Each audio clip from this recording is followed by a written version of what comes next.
Terima kasih buat semuanya yang sudah mengunjungi dan bantu support channel Dongeng Donghua ini. Semoga selalu dilancarkan usahanya, dimurahkan rezekinya, dan dimudahkan segala urusannya. Bagi yang baru bergabung, jangan lupa bantu subscribe. Aktifkan tanda lonceng. Klik like, komen, dan share channel Mimin ke penjuru alam semesta. Oke, mari kita kancutin ceritanya. The First Order, atau Di Sulai. Dari bab 1221 sampai bab 1225, di channel Dongeng Donghua. Bab 1221, berubah menjadi bintang. Padang rumput utara. Seorang dokter berjas putih berjongkok di tanah dan menjelaskan kepada sekelompok besar gembala dengan menekan seekor domba. Gejala-gejala domba saat ini adalah disentri khas domba yang disebabkan oleh racun akut yang disebabkan oleh Clostridium perfringens. Selain itu, Salmonella, E. coli, dan Streptococcus juga dapat menyebabkan penyakit, sering menyebabkan kematian domba dalam jumlah besar. Penggembala bibi ragu-ragu dan berkata, bukankah para dewa mengambil mereka kembali? Apakah ini cara nenek moyang kita dulu hidup?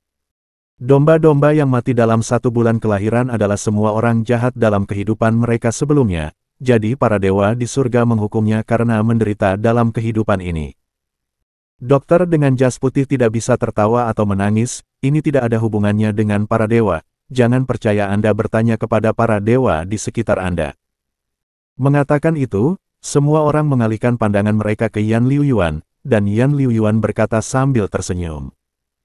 Mungkin mereka melakukan kejahatan di kehidupan terakhir mereka, tetapi kehidupan ini sebenarnya bukan yang saya atur agar mereka menderita. Dokter itu tersenyum, namun para gembala berkata dengan sungguh-sungguh, Tuhan itu baik. Dokter. Yan Liuyuan tersenyum pada dokter dan berkata, terus memberitahu Anda cara mencegahnya. Oke, dokter itu menganggukkan kepalanya dalam tanggapan penuh hormat, dan melanjutkan, semua orang memperhatikannya. Umumnya, 20 dan 10 hari sebelum persalinan induk domba hamil, 2 suntikan vaksin formaldehida disentri domba 2 ml sampai 3 ml, sehingga domba yang baru lahir bisa mendapatkan kekebalan pasif. Sejak aliansi antara Padang Rumput dan Benteng 178 di Northwest. Beberapa tim dari Benteng 178 telah membantu Padang Rumput untuk melakukan pembangunan infrastruktur, bahkan Wang Fugui pergi ke Padang Rumput untuk melakukan perjalanan pribadi dengan Yan Liuyuan dan Xiao Yu. Yang mengejutkan Yan Liuyuan adalah bahwa tim yang dibawa oleh Firaun sebenarnya mempelajari kebutuhan Padang Rumput. Mereka mulai membantu Padang Rumput membangun stasiun pemantauan hidrologi, dan mencoba meningkatkan teknologi peternakan dengan data ilmiah. Yang paling penting adalah bahwa Firaun membawa mereka talenta dalam bidang peternakan dan pencegahan epidemi, dan memberikan ilmunya kepadanya. Apa hal terpenting bagi orang Padang Rumput? Tentu saja itu adalah sapi dan domba. Hewan-hewan ini adalah milik semua orang. Jika beberapa hewan mati, itu sama buruknya dengan dicuri. Selain itu, orang-orang ini telah menerima pelatihan khusus sebelum datang ke Padang Rumput, misalnya. Mereka tidak bisa menunjukkan tatapan sarkastik ketika menghadapi ide-ide feodal para penggembala. Misalnya, mereka harus memperlakukan Yan Liuyuan dengan sikap memperlakukan para dewa untuk memastikan ilmu pengetahuan. Tidak ada konflik dengan teokrasi. Wang Fugui adalah orang yang cerdik, dia tahu bahwa Yan Liuyuan telah tumbuh dewasa dan pihak lain perlu mempertahankan otoritas Lord of the Grasslands. Jadi, jika Anda ingin melakukan bisnis di Padang Rumput, maka Anda tidak dapat bergantung pada persahabatan sendirian untuk waktu yang lama. Anda harus belajar cara mengikuti kebiasaan dan membiarkan orang Padang Rumput tidak menolak Anda. Jika Anda ingin berteman dengan orang Padang Rumput, Anda harus menghormati orang Padang Rumput terlebih dahulu. Hasan berbisik di sebelah Yan Liuyuan, Tuan, apakah orang-orang ini benar-benar dapat diandalkan? Kami telah meletakkan domba begitu lama, tidakkah mereka memahami mereka dengan lebih baik? Yan Liuyuan berkata sambil tersenyum, Hasan, Anda harus belajar untuk memahami sains. Dominasi Master Padang Rumput ini juga didasarkan pada kekuatan ilahi, tetapi perbedaan antara dia dan tongkat dewa adalah bahwa ia adalah dewa sejati. Oleh karena itu, di bawah pemerintahan, Yan Liuyuan lebih percaya diri. Dia tidak takut sains untuk menantang otoritasnya. Ini adalah era di mana para dewa dan sains hidup berdampingan. Dan Yan Liuyuan sebenarnya sangat jelas bahwa yang disebut Tuhannya sebenarnya diciptakan oleh sains. Dia mengembalikan ingatannya lebih awal dari Ren Xiaosu, jadi dia tahu betapa banyak upaya yang telah dilakukan ayahnya Dr. P untuk menyelamatkan hidupnya. Setelah ia jatuh sakit tahun itu, Yan Liuyuan dengan jelas ingat bahwa penampilan ayahnya merana pada tingkat yang terlihat dengan mata telanjang. Pihak lain kelelahan apa yang telah ia pelajari dalam hidupnya dan menemukan jalan untuk dirinya sendiri. Tetapi setelah percobaan itu berhasil, pihak lain hampir mati mendadak di laboratorium 039. Selama waktu itu, Dr. P hanya tidur 3 jam sehari, baik dalam percobaan atau dalam perjalanannya untuk percobaan. Oleh karena itu, tidak peduli bagaimana Yan Liuyuan dianggap sebagai dewa, dia tahu sangat jelas dalam hatinya bahwa kemampuannya sebenarnya ditukar dengan ilmu pengetahuan oleh ayahnya. Namun, perbedaan antara Yan Liuyuan dan Ren Xiaosu adalah bahwa Ren Xiaosu menderita kanker, tetapi Yan Liuyuan adalah leukemia. Jadi setelah sumsum tulang Ren Xiaosu ditransplantasikan ke dalam dirinya, meskipun darah para dewa memiliki keseimbangan baru di tubuhnya, ia tidak sekuat Ren Xiaosu. Namun, pada saat ini, pelayan Zhao Lanqi sedang menunggang kuda yang berlari kencang. Ketika Serangzi mendekat, dia langsung berkata, "Tuan, tiba-tiba ada ratusan sapi melarikan diri. Ini belum pernah terjadi sebelumnya, dan itu tidak bisa dihentikan." Yan Liuyuan mengerutkan kening, "Kapan itu terjadi?" "Lebih dari 2 jam yang lalu, aku dilarikan kembali dari peternakan," jawab Seran. "Ke arah mana kamu pergi?" Yan Liuyuan bertanya. "Selatan." Selama percakapan, semua orang tiba-tiba melihat bahwa serigala yang menjaga di luar tiba-tiba bergegas ke selatan. Setelah beberapa hari, fisik Raja Serigala tampak lebih kuat.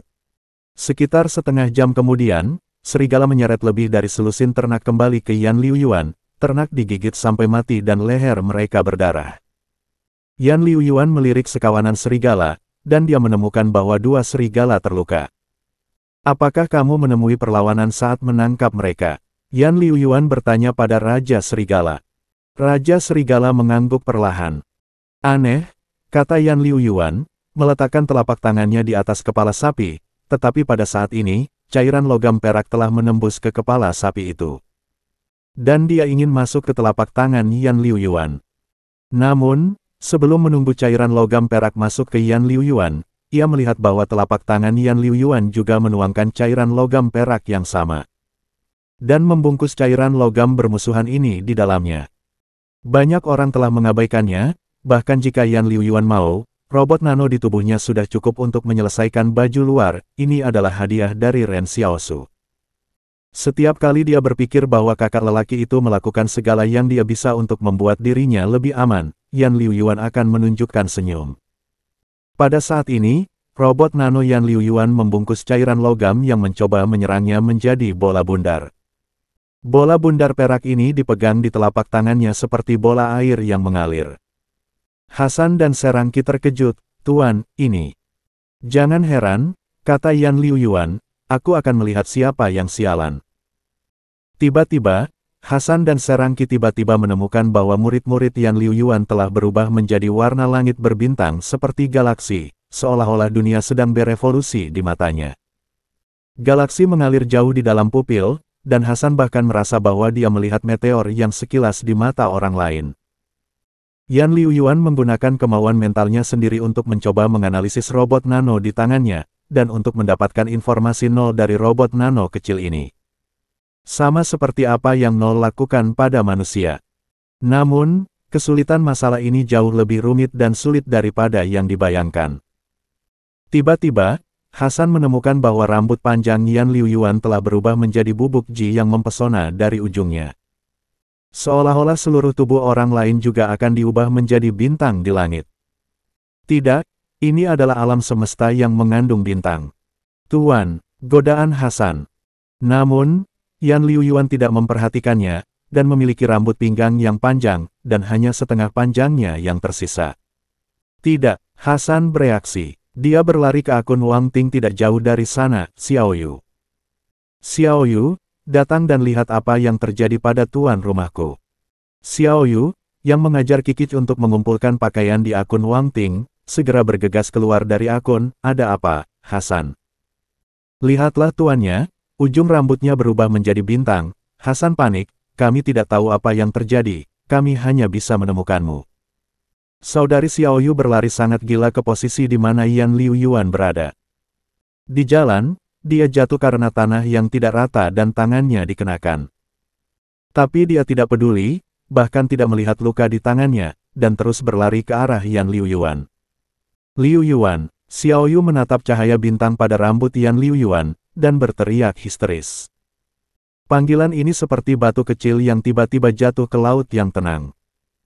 Mata Yan Liu Yuan tiba-tiba kembali ke warna hitam aslinya, dan bintang-bintang yang menyebar dari ujung rambut juga berakhir pada waktunya.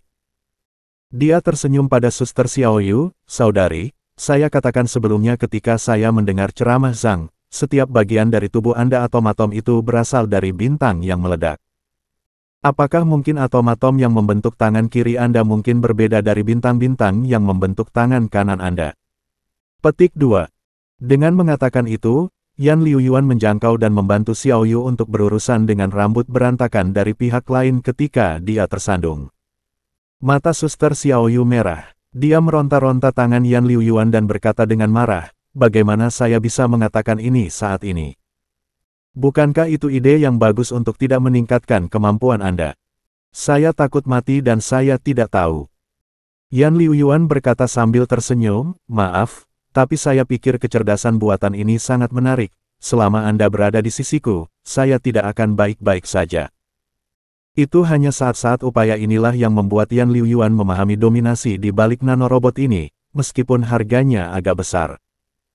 Seperti yang diprediksi oleh Li Shentan, ketika spiritual akan berkembang hingga 70%, manusia telah mencapai garis kritis transformasi bentuk fisik dan kehendak. Itulah garis pemisah antara manusia dan Tuhan. Sekarang, Yan Liu Yuan berdiri di garis ini, dan dapat melewati batas tertentu kapan saja. Mungkin ini adalah definisi sebenarnya dari para dewa, dan mereka hanya satu langkah menjauh dari dewa sejati. Pada saat ini, Xiao Yu melihat mayat lebih dari 10 sapi di sampingnya. Apa yang terjadi? Itu tidak penting lagi, Yan Liu Yuan menggelengkan kepalanya. Dia berbalik dan berkata kepada Hasan, untuk mengepak barang-barang, kita akan bermigrasi ke barat laut. Xiao Yu bingung, 6 Yuan, kami baru saja menetap di sini, apa yang terjadi? Aku tidak yakin apa yang akan terjadi, tetapi tidak ada yang bisa selamat dari malapetaka itu. Saudaraku, kita harus bersama kakakku saat ini, kata Yan Liu Yuan. Semua ini membuat Yan Liu Yuan merasa sedikit kenalan. Tampaknya sama di daerah lembah sungai. Semua orang baru saja menemukan channel Dongeng Donghua dan rumah baru dan baru saja melihat harapan yang cemerlang. Akibatnya, semua yang telah diperoleh dan ingin dijaga harus diulang. Yan Liu Yuan menatap padang rumput, serta tenda-tenda yang baru saja didirikan, dan spanduk Wang Ting yang melambai. Para penggembala masih serius mempelajari pengetahuan tentang peternakan, dan serigala berbaring di halaman lebih jauh.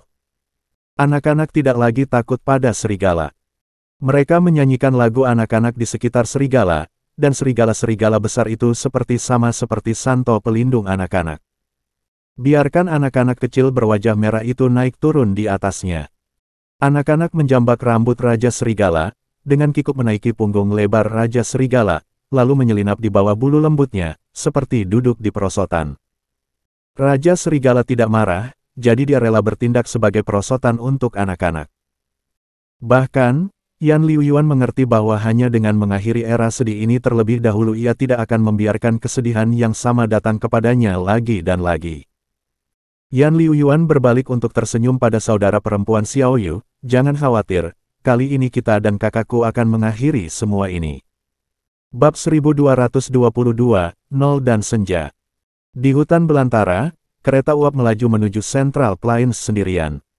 Tepat sebelum keberangkatan, P5092 bertanya kepadanya lagi, Anda sudah menjadi komandan Angkatan Darat Northwest. Seiring waktu, seluruh Northwest akan berada di tangan Anda, dan semua kekuatan adalah milik Anda. Dengan identitas yang tidak diinginkan ini, tetapi saya ingin pergi ke Central Plains untuk menyelamatkan Luo Lan sendirian. Apakah itu sepadan? Ren Xiaosu bertanya. Tinder itu berkelahi dengan Legiun Ekspedisi, tetapi pada akhirnya itu adalah kesempatan untuk digunakan oleh para Wangs. Apakah Tinder sepadan? Kalimat ini sebenarnya jarang ditanyakan P5092, dan pihak lain tertawa terbahak-bahak. Tuan muda, Tinder untuk iman, tolong jangan mencuri konsepnya. Selama bertahun-tahun, Tinder telah melalui beberapa jalan memutar dan menemui beberapa pemimpin yang salah dalam upaya untuk mengubah Tinder menjadi mesin perang yang sebenarnya. Namun, bahkan ketika pemimpin yang salah ini menghadapi musuh-musuh asing, ia memilih untuk keluar semua untuk menghadapi korps ekspedisi, bukan untuk hal lain, tetapi untuk iman. Oleh karena itu, dalam pandangan P5092, penyelamatan Luo Lan dari Ren Xiaosu bukanlah sebuah kepercayaan ataupun terkait dengan kepentingan Angkatan Darat Northwest. Apakah itu benar-benar layak? Ren Xiaosu menjawab sambil tersenyum, ketika kamu berpikir itu layak atau tidak, kamu sudah kalah. Untuk Ren Xiaosu, bagaimana bisa ada begitu banyak pertanyaan di dunia ini tentang ketidakberdayaan? Ketika Anda masih kecil, Anda memberi orang tua itu tempat duduk di bus, tetapi kemudian Anda membaca berita bahwa orang-orang jahat bertambah tua. Ketika Anda memberi orang tua itu tempat duduk, seseorang akan mengatakan Anda bodoh. Ketika Anda masih muda, Anda melihat seorang anak jatuh ke dalam air dan pergi untuk menyelamatkan orang-orang, tetapi setelah penyelamatan, orang tua yang lain tidak berterima kasih kepada Anda. Tetapi melarikan diri dengan anak itu, takut Anda akan meminta kompensasi. Sebagai orang dewasa, Anda mempercayai teman dan kolega Anda di masyarakat, dan mereka menjual Anda ketika mereka berpindah tangan. Seorang teman meminjam uang tetapi tidak mengembalikannya, dan berbalik melawan Anda.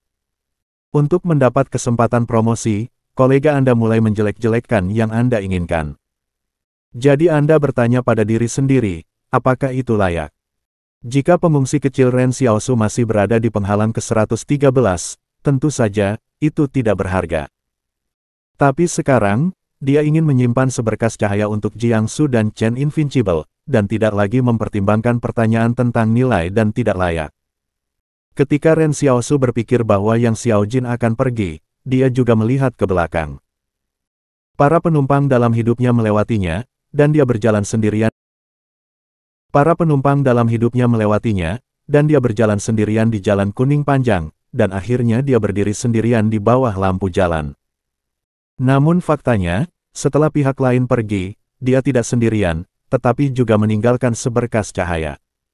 Lampu-lampu di pinggir jalan masih ada di sana. Memikirkan hal ini, Ren Xiaosu duduk di bagian depan kereta uap yang hitam untuk mempercepat lagi. Karena pasukan Wang sudah berada di perbatasan, Ren Xiaosu tidak bisa mengendarai kereta uap di jalan, bukan karena dia takut pada tentara, tetapi dia harus berpacu dengan waktu. Menurut berita yang dikirim oleh Tang Zhou, Luo Lan telah jauh dari penghalang 111 selama 3 hari. Jika semuanya berjalan dengan baik di jalan, maka Luo Lan seharusnya sudah tiba di wilayah Wang, dan bahkan telah memasuki penghalang 61. Karena itu, Ren Xiaosu harus lebih cepat. Sebelum pergi, Big Fool memberinya kecerdasan, dan sekarang kekuatan utama Wang ditempatkan di garis depan Gunung Dingdian, Gunung Huachi, Gunung Qingyang, dan Gunung Zhengning. Pangkalan maju Wang didirikan di 4 tempat ini, tetapi tidak ada langkah selanjutnya, tampaknya stabil. Para pengintai di barat laut tidak bisa terlalu dekat dengan 4 pangkalan yang maju ini, dan hanya bisa secara kasar mencari tahu di mana pihak lain berniat untuk membangun posisi bertahan. Ren Xiaosu ingin melewati garis pertahanan ini, tetapi juga harus menghabiskan beberapa pemikiran. Pada akhirnya, P5092 memilih rute terbaik untuknya, Jingchuan. Namun, ketika dia memasuki pegunungan Jingchuan, tanah tiba-tiba bergetar, dan kemudian bagian depan kereta uap lewat, seorang raksasa dibor dari tanah. Dan kereta uap itu tiba-tiba melengkung ke udara. Pada saat ini, hati Ren Xiaosu terasa dingin. Ketika kereta uap diserang, ia merespons rasa sakit di tubuhnya, dan hampir mengejutkannya. Saya tidak tahu kapan itu dimulai, Ren Xiaosu belum merasakan tingkat rasa sakit ini untuk waktu yang lama. Raksasa itu muncul dari tanah, dan menatap Ren Xiaosu dengan mata kuningnya. Murid vertikal hitam di antara damar itu sama menakutkannya dengan jurang maut. Senja. Apa yang Ren Xiaosu tidak harapkan adalah bahwa dia akan bertemu Senja di sini.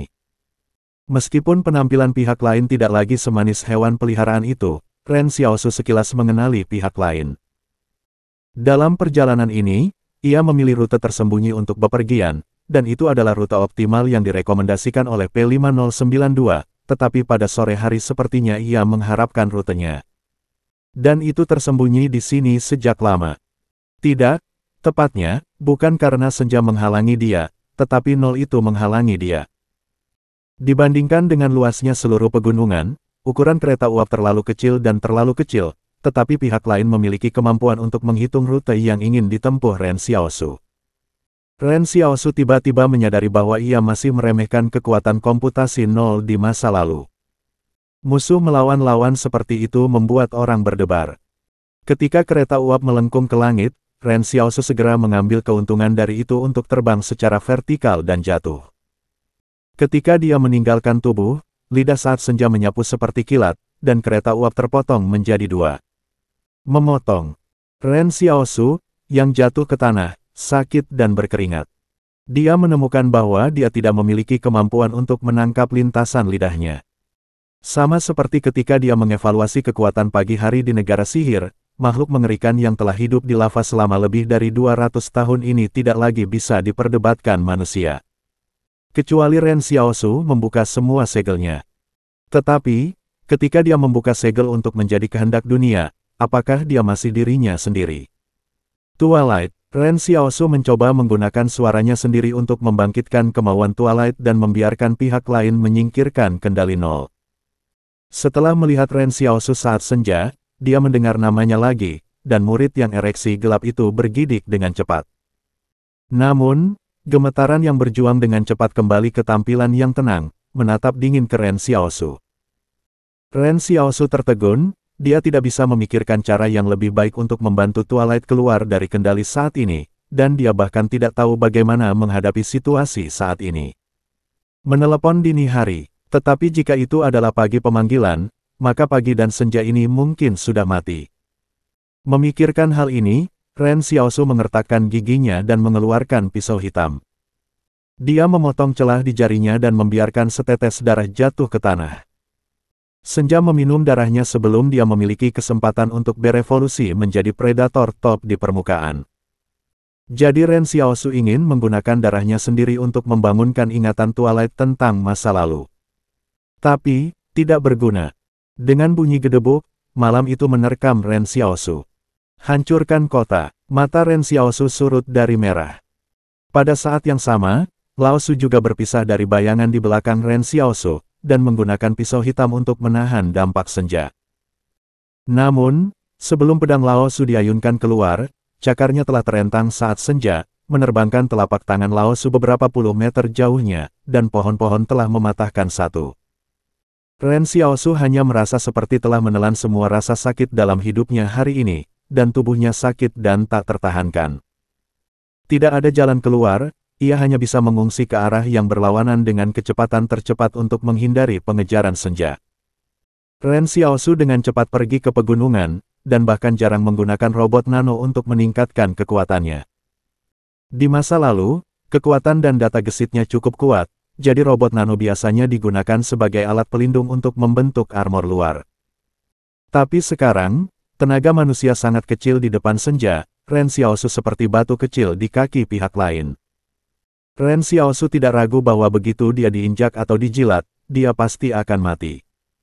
Di masa lalu, ia jarang menggunakan robot nano untuk meningkatkan otot dan tulangnya.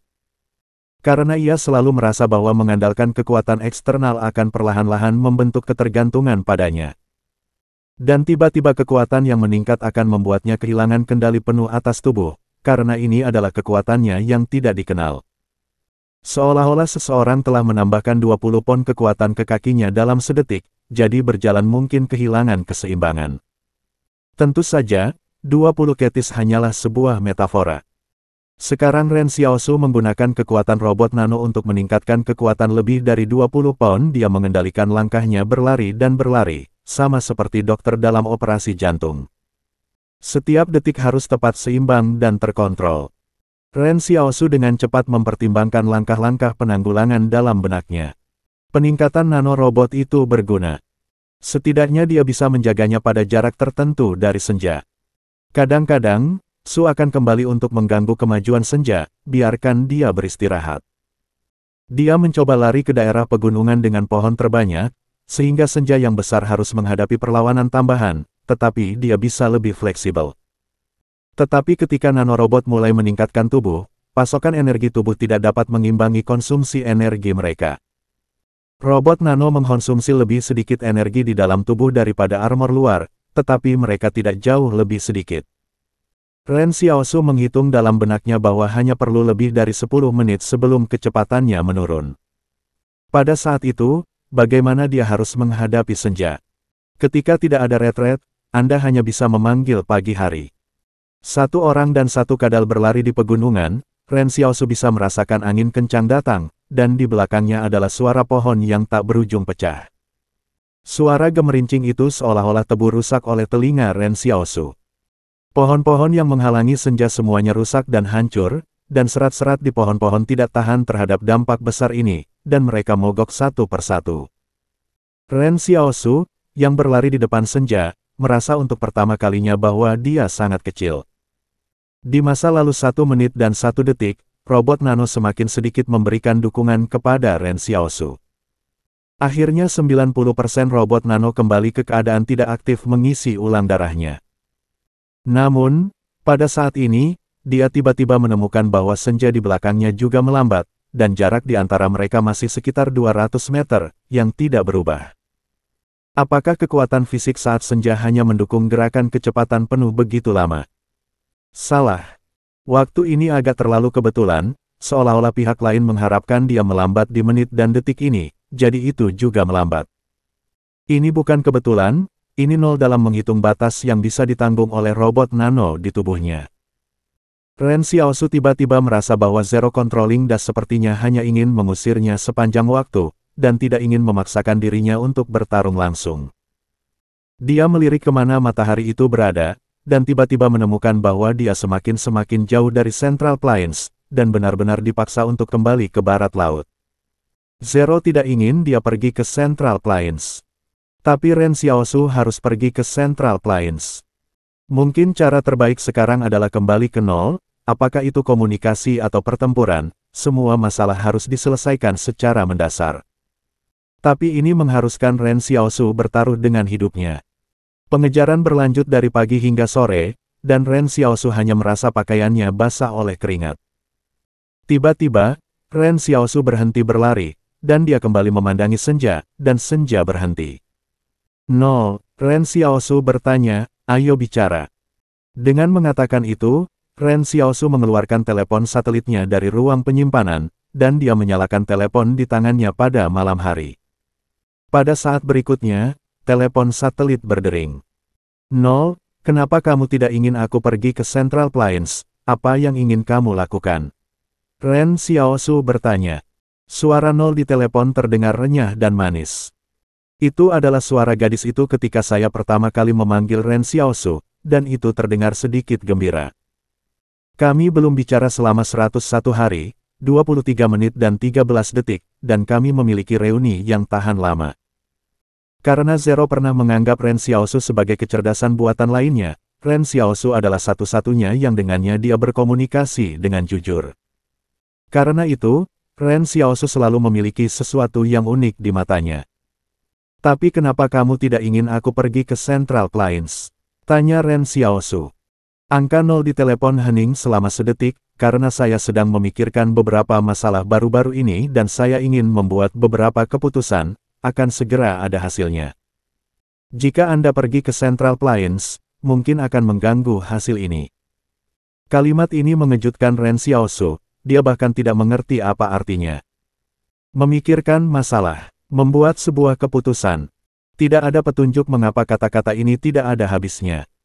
Ren Xiaosu bertanya, "Kamu membunuh Tang Zhou, tidak bisakah kamu hidup damai dengan manusia, sama seperti dialog kita saat ini?" Zero berkata, "Tetapi bisakah manusia benar-benar rukun dengan saya, bisakah manusia benar-benar rukun dengan peradaban selain manusia? Mungkin Anda akan mengatakan bahwa manusia dapat rukun dengan ternak, domba, kucing dan anjing, tetapi premis dari semua ini adalah bahwa mereka adalah hewan peliharaan manusia.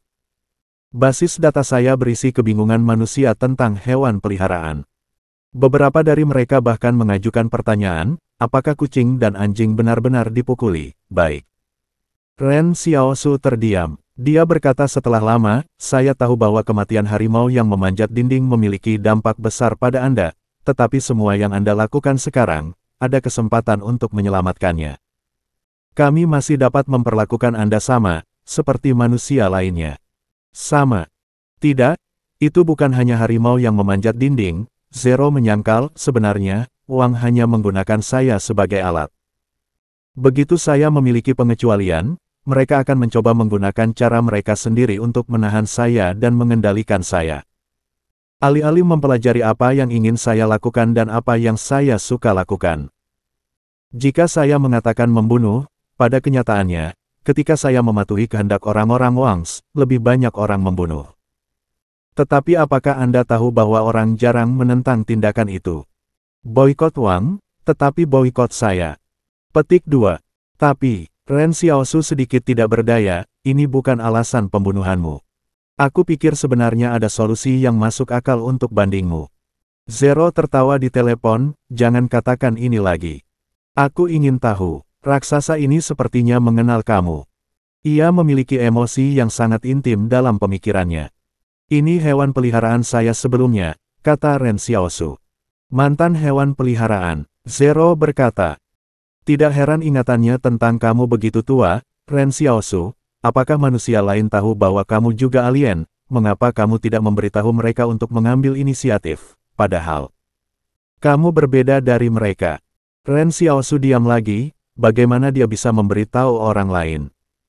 Beritahu orang lain, apakah dia benar-benar eksperimen 001? Zero tersenyum lagi dan berkata, aku mengendalikan peliharaanmu, aku harus membuatmu sangat marah, lalu bagaimana kalau kita membuat pilihan? Pilihan pertama, kamu tinggal di sini semalaman. Aku akan memberikan kembali kendali Anda, tidak lagi mengendalikannya mulai sekarang. Opsi kedua, Anda terus pergi ke Central Plains sekarang, tetapi itu milik saya. Petik 2. Ren Xiaosu membeku, pihak lain jelas ingin membuat pilihan antara Senja dan Luolan. Inti dari pertanyaan pilihan ganda ini adalah membiarkan Ren Xiaosu memutuskan apakah akan memilih hewan peliharaan atau manusia yang bukan manusia. Seperti yang dikatakan Xiao Ren, mereka dapat memperlakukan nol seperti manusia lainnya. Pada akhirnya, Zero segera melemparkan pertanyaan kembali ke Ren Xiaosu, dalam hati Anda, apakah Anda pikir hewan peliharaan lebih penting, atau teman manusia Anda lebih penting? Lagi pula, Zero benar-benar mengungkapkan pesan yang sangat penting, mungkin setelah penundaan 1 hari, Luolan mungkin dalam bahaya. Waktu hampir habis. Nol melihat Ren Xiaosu menunda bicara, ia tertawa lagi. Sebenarnya, Anda mengerti bahwa itu masih sedikit berbeda, kan? Bahkan jika hewan peliharaan Anda ada di depan Anda lebih cenderung menyelamatkan Luolan, kan? Lagi pula, ini tidak sama. Ren Xiaosu dengan tenang berkata, tidak, karena sekarang tidak berbahaya, tetapi Luolan melakukannya. Itu tidak sebagus ini, kata Zero. Saya menambahkan waktu keselamatan Luolan selama 8 jam sesuai dengan rencana awal, sehingga dia setidaknya untuk sementara waktu mengancam jiwa. Apakah Anda ingin tinggal di sini selama 1 malam?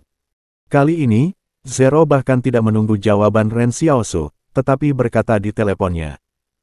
Apakah kamu masih tidak mau menjadi benar, karena kamu tidak percaya padaku, kamu tidak dapat memastikan apakah waktu keselamatan 8 jam yang saya katakan itu benar. Ren Xiaosu akhirnya menghela nafas, ini bukan lagi masalah kepercayaan yang sederhana. Kamu baru saja membunuh Tang Zhou. Bagaimana aku bisa mempercayaimu? Masalah ini sepertinya kembali ke titik awal. Jika Zero tidak menyaksikan kematian harimau pemanjat tembok, dan dia tidak merencanakan begitu banyak rencana pembunuhan atas perintah Wang, mungkin Zero akan menjadi penampakan lainnya. Jika nol adalah sesuatu yang lain, Ren Xiaosu sekarang dapat memilih untuk mempercayai lawan 1 kali. Tetapi sebab dan akibat ini tampaknya akan hancur, dan sekarang tidak ada yang bisa berubah. Kecerdasan artifisial sejati tidak lagi hanya sebuah program, ia memiliki kebijaksanaannya sendiri, ia tumbuh seperti semua kehidupan, menyempurnakan pandangannya sendiri, nilai-nilai, dan pandangan hidup, dan gunakan ini untuk menentukan sikapnya terhadap dunia. Oleh karena itu, sejumlah besar ilmuwan yang terlibat dalam penelitian kecerdasan buatan akan mengatakan bahwa itu bukan lagi logika yang mendasari program yang membatasi kecerdasan buatan, tetapi etika. Sama seperti seorang anak yang tumbuh dewasa, orang seperti apa dia tergantung pada hal-hal apa yang telah ia alami dan pendidikan. Dari sudut pandang ini, meskipun Wangs telah menciptakan nol, mereka telah melakukan terlalu banyak dari perspektif etis. Wang memperlakukan nol sebagai alat, tetapi orang normal mana yang ingin menjadi alat dalam hidup? Maaf, bisik Ren Xiaosu, lalu berbalik dan bergegas menuju Central Plains. Kali ini, Twilight tidak lagi mengejar Ren Xiaosu. Bab 1223, Permainan Catur di Bukit Gingo. Memilih senja atau luolan sebenarnya bukan pertanyaan pilihan ganda yang ketat. Ren Xiaosu mengatakan bahwa manusia dapat bergaul dengan kecerdasan buatan, jadi dia menggunakan pertanyaan ini untuk memberitahu Ren Xiaosu, sebenarnya, dalam hatimu, das dan luolan tidak setara. Bahkan, Zero tidak pernah mengharapkan jawaban atas pertanyaan ini, hanya ingin Ren Xiaosu merefleksikan jawaban itu di hati Ren Xiaosu. Jika suatu hari manusia menemukan bahwa AI memiliki kebijaksanaan dan kemampuan untuk mengancam manusia, bagaimana manusia memperlakukan kecerdasan buatan? Tapi Ren Xiaosu sebenarnya tidak ingin tahu apa yang akan terjadi di masa depan. Dia hanya peduli satu hal sekarang, dia mungkin tidak punya waktu. Petit Twilight mengejarnya untuk waktu yang lama, dan kemudian tiba-tiba berhenti untuk memulai percakapan dengannya. Apa yang paling dikhawatirkan oleh Ren Xiaosu adalah bahwa dia tidak takut ketika mengobrol dengannya. Pihak lain tidak lagi khawatir bahwa dia akan bergegas ke Central Plains saat ini. Pada saat ini, Luolan akan mencapai penghalang 61, dan mereka hanya berjarak satu sungai dari pusat hak politik Wang. Termasuk Luolan, Zhou Qi, Su Qi, dan King Lao San, ada juga pasukan elit beranggotakan 180 orang yang memutuskan untuk beristirahat sejenak sebelum menyeberangi sungai. Ada perasaan tegang di benak setiap orang, seolah-olah ada Longtan Tiger Cave di depan. Apa nama sungai ini? Luolan bertanya pada Zhou Qi. Sungai Qianling. Zhou Qi tahu semua sistem air dari seluruh aliansi penghalang. Hulu sungai Qianling terhubung ke pegunungan bersalju di barat laut, jadi setiap Juli akan ada gulungan Hongfeng, dan ombaknya seperti naga hijau yang bergulung-gulung di sungai. Awal dalam beberapa tahun terakhir, akan ada tokoh-tokoh besar dari Central Plains Barriers yang datang ke sini untuk menyaksikan air pasang. Saya bertemu dengan mereka ketika saya menjelajahi perairan sekitar 8 atau 9 tahun yang lalu. Pada saat itu saya bersembunyi di sungai. Omong-omong, wajah Zhou Qi menyeringai. Luolan tidak bisa menahan tangis dan tertawa. Bagaimana perasaannya bahwa dia tidak melakukan beberapa hal serius dengan kemampuannya yang luar biasa sejak bangun minggu ini? Mengapa setiap hari ngengat seperti bifurkasi urin dan gelombang manusia? King Lao, yang ada di sampingku, tersenyum dan berkata dengan emosi. Kalau saja aku bisa memiliki kemampuan yang luar biasa, kadang-kadang aku benar-benar iri padamu, Zhou Qi, dan ada banyak kemungkinan dalam hidup. Sebuah jembatan baja didirikan di sungai Qianling. Jembatan itu terlihat sangat baru dan seharusnya dibangun oleh para Wangs untuk berkomunikasi dengan Northwest. Berdiri di ujung jembatan ini, Luolan sudah bisa melihat tembok kota penghalang 61. Tiba-tiba dia berkata kepada Tuan King, setelah menyeberangi jembatan ini, saya tidak bisa mengatakan apakah Anda dan saya bisa kembali hidup-hidup. Sekarang saya bisa menyesalinya. Kamu tidak takut? Aku tidak perlu takut, kata King Sen sambil tersenyum. Aku agak bingung, mengapa kamu datang ke barat daya? Luolan dengan penuh rasa ingin tahu berkata, kupikir kamu telah datang dengan suatu konspirasi, tetapi sekarang kamu bersedia untuk mati. Apa gambarnya? King Sen tersenyum dan berkata, saya tidak mengatakan itu, saya diyakinkan oleh pesona kepribadian King Huang, jadi saya datang untuk lari. Ayo, cemberut Luolan. Tidak masalah jika kamu tidak ingin mengatakannya. Kali ini kita akan mati di sini. Kamu dapat mengambil rahasiamu ke dalam peti mati. Itu salah. Mungkin saja mati. Kenapa kamu sangat pesimis? Kata King sambil tersenyum. Kamu tidak tahu apa yang kita lakukan di sini. Luolan berkata, setelah rencana itu diimplementasikan, itu adalah masalah hidup dan mati. Kali ini, Luolan dan mereka datang ke penghalang sama sekali, bukan untuk pembicaraan damai, tetapi untuk rencana lain. Dan melihat Luolan, rencananya masih sangat berbahaya. Tuan King tiba-tiba bertanya, bagaimana King Zhen menjadi bayang-bayang King? Api semacam ini telah diselidiki sejak lama dan tidak ada informasi yang relevan. Orang-orang King belum pernah melihat channel Dongeng Donghua dan orang yang mengungkapkannya ke dunia luar. Luolan senang ketika mendengar ini, tentu saja, orang-orang tua itu tidak akan berbicara dengan dunia luar, tetapi King Zhen dan aku tidak berharap bahwa dia akan menjadi bayangan. Tuan King menjadi tertarik, katakan padaku. Anda harus tahu bahwa anak-anak dari keluarga King harus naik gunung ketika mereka berusia 18 tahun, kata Luolan. Tentu saja, anak haram saya tidak boleh naik. Aku tahu bahwa umumnya 18 tahun adalah batas dari anak-anak keluarga King. Pada dasarnya, orang tua dari kepresidenan keluarga King dapat menentukan nasib mereka dalam satu kalimat, kata anggukan ketiga King Lao. Semua anak-anak dari keluarga King akan menjadi yang pertama, bukan rahasia lagi bahwa politik, militer, dan manajemen sosial ujian masuk diuji. Yah, tidak ada yang berpikir King Ying menanjak beberapa hari yang lalu. Dia pikir dia akan terus dipinggirkan seperti orang tua kita, kata Luolan. Hal yang sama benar, orang-orang tua itu awalnya bermaksud untuk menyesatkannya. Dorong dia turun gunung. Jadi orang-orang itu tidak berencana untuk menggunakan kembali King Zhen sejak awal, kata King Sansan. Ya, kata Luolan sambil tersenyum, banyak orang berpikir bahwa orang-orang tua ini sangat akurat dalam melihat orang. Anda dapat melihat sekilas jika Anda memiliki kesuksesan di masa depan. Tetapi itu hanya cara menghilangkan pembangkang. Mereka yang tidak dekat akan dipinggirkan, tidak lebih. Bagaimana King Zhen digunakan kembali? Tanya King Senior yang ketiga. Pada waktu itu, orang tua itu baru saja pergi. Saudara-saudara kita dibutakan dan dihina karena mereka mengumpulkan uang untuk orang tua itu. Dan King Zhen jarang mengatakan kepada saya bahwa kita harus memiliki kekuatan untuk melindungi orang-orang dan hal-hal di sekitar kita. Kesempatan untuk pergi ke Bukit Ginggo harus disita, kata Luolan. Anda tahu, dia sebenarnya bukan orang yang suka kekuasaan, tapi dia tidak sama dengan orang tua di keluarga saya, dia tidak bertele-tele, dia tahu kapan dia apa yang harus dilakukan.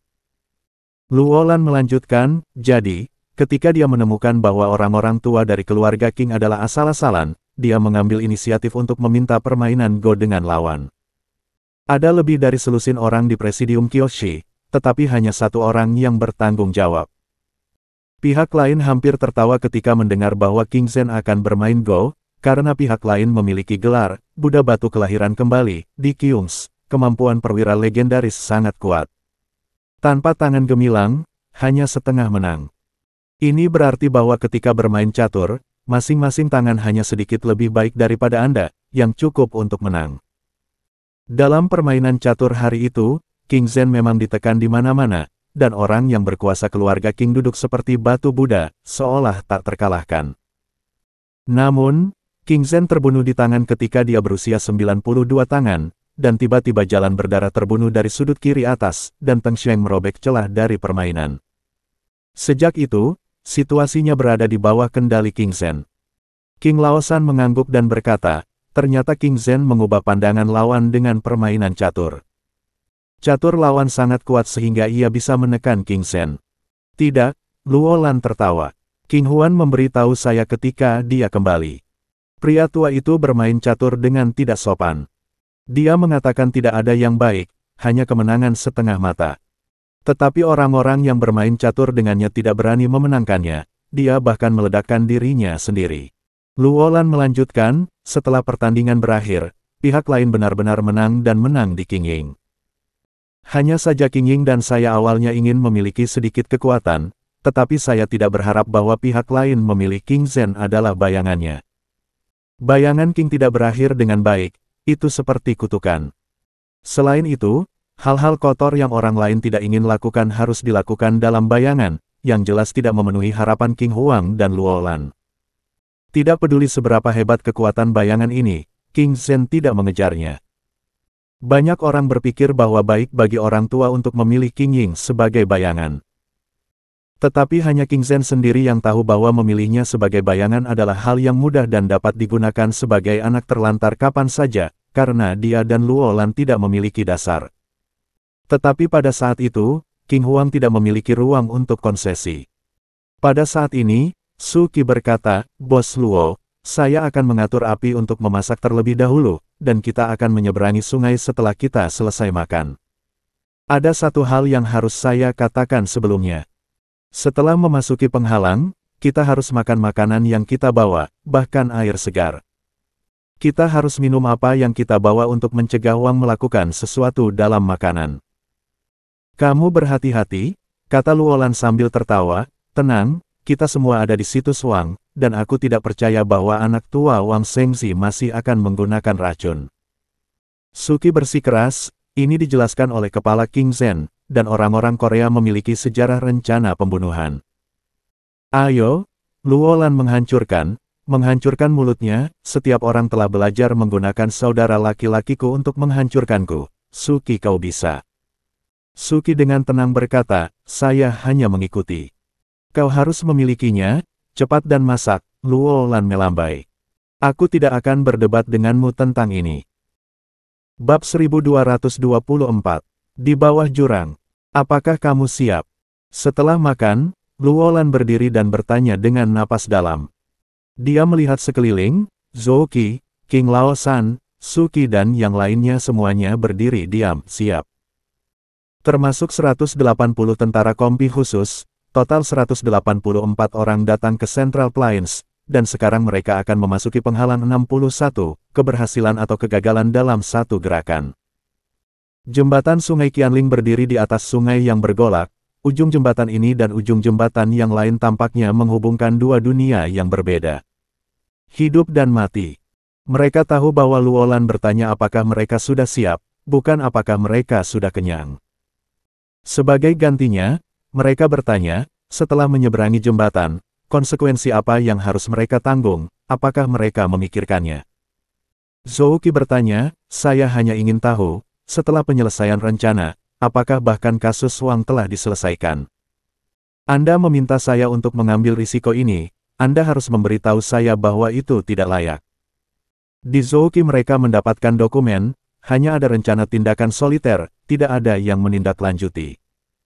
Seolah-olah Anda adalah seorang aktor dalam drama panggung, tetapi Anda hanya punya skrip sendiri. Hanya ada plot dan garis Anda sendiri di atasnya.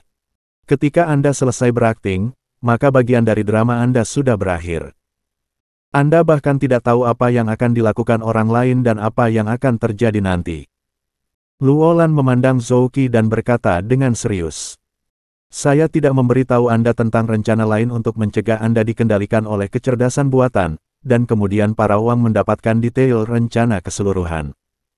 Yakinlah, bukan hanya Anda yang tidak tahu, Su Qi tidak tahu. King Lao San tidak tahu, termasuk saya juga. Siapapun yang mungkin menyebabkan rencana bocor tidak memiliki hak untuk mengetahui seluruh rencana." Artinya, pada kenyataannya, ketika merencanakan, King Zhen sudah mengasumsikan bahwa personel dalam operasi ini akan ditangkap atau dibunuh. Zhou Qi mengangkat alisnya, "Oke, bahkan jika Anda tidak tahu, maka saya akan seimbang secara mental. Saya akan memberitahu Anda, jangan berbohong kepada saya, pria gendut. Rencana ini paling sesuai dengan risiko bagi banyak dari kita. Tapi aku akan mengatakan satu kata terakhir," kata Luolan dengan sungguh-sungguh. "Tidak seorang pun dari kita yang berisiko ditangkap, kita tidak harus melakukan perlawanan. Bunuh diri adalah pilihan terbaik kita. Kita tidak bisa membiarkan kecerdasan buatan mengendalikan kita untuk menghadapinya." King Zhen mengerti. Sulit bagi Luolan untuk membayangkan betapa menyakitkan hatinya jika King Zhen ingin menjadi musuh bagi diri yang dikendalikan. Jadi jika itu terjadi, rasa sakit akan terbawa dengan sendirinya. Su Qi berkata, saya telah membuat rencana retret terperinci, dan itu tidak akan terjadi. Lebih baik seperti ini, Zhou Qi cemberut. Namun, pada saat ini, tidak jauh dari kamp tempat Luolan berada, sebuah pintu kegelapan tiba-tiba terbuka. Mata Luolan bersinar ketika dia melihat pemandangan ini, karena dia telah melihat gerbang bayangan terlalu sering di sebelah Ren Xiaosu. Hanya saja pintu bayangan ini tampaknya lebih besar dari Ren Xiaosu. Pada saat berikutnya, Luo Xinyu, yang ramping, berjalan keluar dari pintu, wajahnya penuh kelelahan. Kenapa kamu ada di sini? Luolan bertanya dengan rasa ingin tahu. Ketika pangkalan militer senjata nuklir rahasia Qing dihancurkan sebelumnya, Luo Xinyu ditangkap oleh Qing. Awalnya Luolan berpikir bahwa pihak lain harus dipenjara di suatu tempat oleh King Zhen, tetapi tidak berharap untuk melihat pihak lain di sini. Saya melihat pinggang Luo Xinyu dengan cincin logam aneh yang menunjukkan hitungan mundur dan kunci kombinasi elektronik. Luo Xinyu berkata pucat, lepaskan bom waktu untukku, dan aku akan memberitahumu berita yang King ingin aku bawa. Luo Lanle senang, ternyata barang dikirim oleh King Hen. Melihat tampilan pihak lain, seharusnya tidak ada cerukan kemampuan mereka sendiri di sepanjang jalan, dan itu akan kehabisan lampu dan mengering. Tapi Luolan tidak punya ide untuk mengasihani Siang Qiqiu. Dia melirik hitungan mundur pada lingkaran logam dengan 1 jam dan 31 menit tersisa. Luolan berkata sambil tersenyum, kamu ceritakan dulu berita itu, dan aku akan membukanya untukmu. Kredibilitas Luolan saya harus dijamin, bukan untuk menipu kamu. Luo Xinyu ragu-ragu untuk sementara waktu, dan akhirnya mengeluarkan catatan kecil dari sakunya dan menyerahkannya kepada Luolan. Setelah Luolan membuka lipatannya, itu adalah kegembiraan. Catatan itu berbunyi, Ren Xiaosu telah berangkat ke Central Plains. Jalan harus disergap dan diblokir oleh kecerdasan buatan, sehingga diperkirakan akan memakan waktu 3 hari untuk tiba. Di bawah catatan itu, ada serangkaian angka kecil. Dia menyerahkan catatan itu kepada Suki, periksa tulisan tangan dan angka.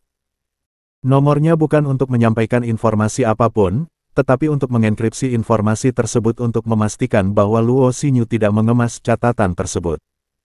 Setelah manusia mengalami perang yang tak terhitung jumlahnya, transmisi informasi telah menjadi disiplin yang sistematis. Setiap angka, setiap pukulan, dapat menjadi tanda keaslian. 2 menit kemudian, Suki mengangguk pada Luolan, tidak masalah, informasinya benar. Zhou Qi tertawa, akhirnya, ada kabar baik.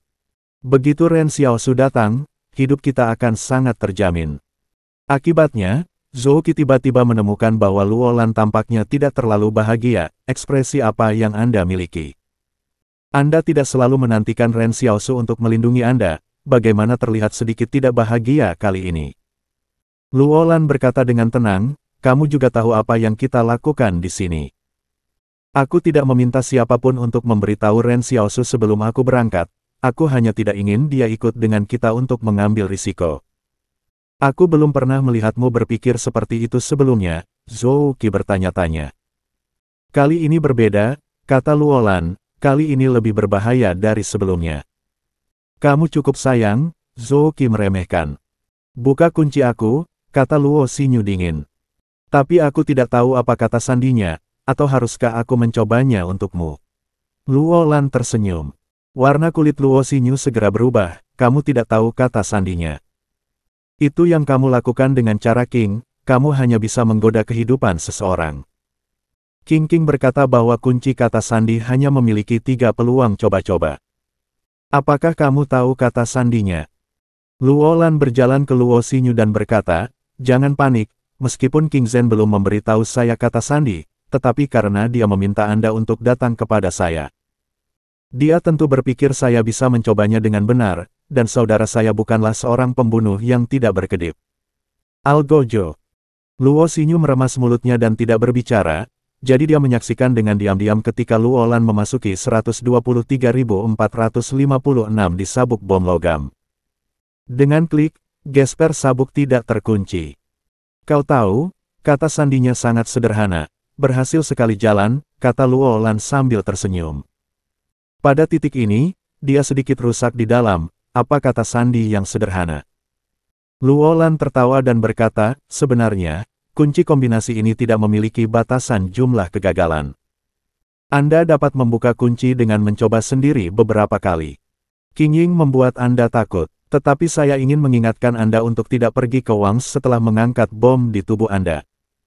Pergi kemanapun Anda inginkan, jangan terlibat dalam hal ini benar dan salah. Yang Xiao Jin berada di penghalang 144, Anda dapat menemukannya. Luo Xinyu memutar katanya, kamu tidak perlu khawatir tentang hal itu. Dengan mengatakan itu, dia berubah menjadi gerbang bayangan dan menghilang, sepertinya dia tidak ingin tinggal di sini sejenak. Apa yang kamu katakan sekarang? Apakah kita di sini untuk menunggu Xiao Su bertemu? Tanya Zhou Qi. Ini tentu saja solusi optimal, kata Luo Lan Wang di seberang jembatan, tapi Wang tidak akan menunggu kita. Begitu kata-kata itu jatuh, semua orang melihat konvoi gerbang 61 di seberang jembatan, dan sebuah konvoi melaju keluar darinya. Tampaknya mereka datang untuk menyambut Luo Lan. Ini berkah, bukan kutukan, ini kutukan untuk melarikan diri. Ayo pergi, Luo Lan tertawa dan masuk ke mobil. Konvoi off-road panjang melaju melintasi jembatan Sungai Qianling. Setelah mereka semua menyeberangi jembatan, Luo Lan tiba-tiba menghentikan tim, dia memikirkannya, dan kemudian mengeluarkan mata merah asli yang diberikan Ren Xiaosu dari sakunya. Suki dan yang lainnya menonton dengan diam-diam, dan melihat bahwa Luo Lan menemukan tiang jembatan lebar sebelum tim Wang tidak datang, dan menekan mata merah asli itu 10 kali. Kemudian dia menoleh ke Suki dan berkata, ini adalah tanda yang menyelamatkan hidup yang diberikan Ren Rensu kepada saya. Dikatakan bahwa di balik pintu ini adalah tempat yang paling ingin saya kunjungi. Jika rencana retret Anda tidak berhasil, kita akan pergi dari sini. Zhou Qi ingat, kita akan bertemu di sini pada saat itu. Jika waktunya habis dan Anda tidak ada di sana, kami tidak menunggu Anda. Menurut Luo Lan, Zhou Qi tampaknya ingin bertindak secara terpisah dari mereka. Zhou Qi cemberut, ayo, jangan berharap kamu menungguku. Tapi jangan kamu masuk dan melihat di mana di balik pintu, apakah kamu penasaran? Luo Lan tersenyum, saya tidak ingin membacanya lagi. Saya khawatir saya akan menontonnya. Saya tidak tahan untuk pergi ke penghalang 61. Sebenarnya, Luo Lan mungkin bisa menebak apa yang ada di balik pintu, tetapi dia tidak bisa melihatnya. Orang harus menyimak channel Dongeng Donghua dan melihat ke depan karena mereka selalu melihat ke masa lalu yang indah, dan mungkin tidak mau maju. Semua masa lalu, tetaplah di masa lalu. Setelah selesai, Luo Lan masuk kembali ke mobil tanpa melihat ke belakang, dan kemudian pergi menemui konvoi Wang. Ketika kedua tim bertemu, tim Wang tiba-tiba terbagi menjadi dua bagian, satu dibuka di depan tim, sementara yang lain langsung terhubung ke ujung tim Qing, seperti mengawal Luo Lan dan yang lainnya. Rangkaian operasi ini seperti mesin yang presisi. Zhou Qi melihat melalui jendela mobil, apakah ini memperlakukan kita sebagai tahanan? Jangan banyak bicara ketika kamu sampai di situs orang lain, Luo Lan tersenyum, bukankah itu semua yang diharapkan? Pada saat ini, radio mobil dari kedua pihak telah terhubung ke saluran masing-masing, dan suara resepsionis keluarga Wang datang dari walkie-talkie, Bos Luo tidak datang tanpa terluka. Saya Wang Ran dari keluarga Wang. Saya akan menerima Anda saat ini. Zhou Qi mengambil walkie-talkie mobil dan berkata dengan ironis, spesifikasi penerimaan Wang cukup tinggi. Wang Ran menjawab, bagaimanapun, ini adalah pertama kalinya tuan keluarga Qing datang ke keluarga Wang sebagai tamu. Kami juga dalam kasus orang yang berperilaku tidak pantas untuk menghancurkan persahabatan antara Wang dan Qing. Zhou Qi menutup interkom, dan kemudian berbisik, aku khawatir kita hampir sama, semua orang, apa yang akan kita lakukan sekarang? Pada saat ini, Zhou Qi, Suki, Qing Lao San dan Luo Lan duduk di mobil yang sama, dan Suki berperan sebagai pengemudi. Namun, sebelum menunggu mereka berbicara, suara Wang Ran tiba-tiba muncul di interkom, semua orang, kita sekarang akan langsung pergi ke gedung intelijensi buatan Wang. Kepala Wang Shengzi sudah menunggu Anda di sana. Pertemuan akan dimulai hari ini. Luo Lan dan yang lainnya tercengang, mengapa mereka langsung pergi ke Wang Shengzi? Ini tidak sejalan dengan prosedur. Secara umum, Wang harus membiarkan mereka menetap di kediaman yang diatur terlebih dahulu. Setelah itu, pertemuan berstandar tinggi, jalan dari barat daya jauh, dan hukum sangat malas. Tidak peduli dari sudut mana, ini bukan seremonial. Zhou Qi mengkonfirmasi bahwa mikrofon interkom dimatikan, kemudian menurunkan suaranya dan berkata kepada Luo Lan, ini benar-benar berbeda dari rencana kami. Kita harus menunggu Ren Xiaosu datang sebelum memasuki gedung intelijen buatan. Suki juga berkata, tidak, kita tidak bisa memasuki gedung intelijen buatan sekarang, kita harus menunggu Ren Xiaosu tiba di Wang. Memasuki gedung tempat kecerdasan buatan berada adalah langkah pertama dalam rencana mereka, masuk akal bahwa mereka harus bahagia. Tetapi waktunya salah. Luo Lan mengangguk, dan dia mengambil interkom dan berkata, Wang Ran, apakah ini keramah tamahanmu untuk orang-orang Korea? Tuhan kita, Kings, datang ke kerajaanmu dan bahkan tidak bisa mandi. Dan, saya telah memberikan cukup ketulusan, sekarang saatnya untuk melihat ketulusan Anda. Wang Ran menjawab di interkom, semua orang, maaf, sulit bagi saya untuk menjawab permintaan Anda, karena Tuan kehabisan waktu. Ini bukan rahasia. Sersan juga mengatakan bahwa ia tidak harus bersembunyi dari Anda, ia tidak bisa lagi menunggu. Hari ini, kesadarannya jarang pulih, jadi jika dia ingin bicara, dia pasti sekarang. Begitu kata-kata ini keluar, Luo Lan dan yang lainnya saling memandang di dalam mobil, dan mereka tidak pernah mengharapkan jawaban seperti itu. Waktu Wang Shengzi hampir habis. Dataran tengah yang sangat besar ini baru saja disatukan, dan orang-orang yang menyatukannya telah layu. Selain itu, jika Wang Ran mengatakan itu benar, Wang Shengzi sekarang memiliki sedikit waktu mabuk. Sekarang, seharusnya sudah waktunya bagi pihak lain untuk menikmati kekuasaan. Kamu pikir berita ini benar atau salah? Luo Lan bertanya. Itu seharusnya benar, King Laosan berkata dengan tenang, kalau tidak, kita sudah berada di bawah kendali Wang. Dia tidak perlu begitu cemas, dia juga tidak perlu berbohong kepada kita. Zhou Qi berkata, kalau begitu kita bisa membunuhnya sampai mati. Ketika Wang Shengzi meninggal, para Wang akan segera berada dalam kekacauan. Tidak akan perlu bagi King untuk berurusan dengan Wang, dan itu akan runtuh dengan sendirinya. Luo Lan melirik Zhou Qi, kami tidak berurusan dengan Wang saat ini. Tapi kecerdasan buatan nol. King Zhen memberitahu Suki sejak lama bahwa kebanyakan orang menganggap Wang dan kecerdasan buatan sebagai keseluruhan yang lengkap, tetapi di mata King Zhen, kecerdasan buatan dan Wang terpisah. Dalam pandangan King Zhen, kecerdasan buatan jauh lebih berbahaya daripada Wang. Kali ini, mereka datang untuk menghancurkan server di sungai bawah tanah. Untuk menyelesaikan langkah ini, mereka harus terlebih dahulu memasuki gedung intelijen buatan. Namun begitu memasuki gedung, tidak ada jalan untuk kembali.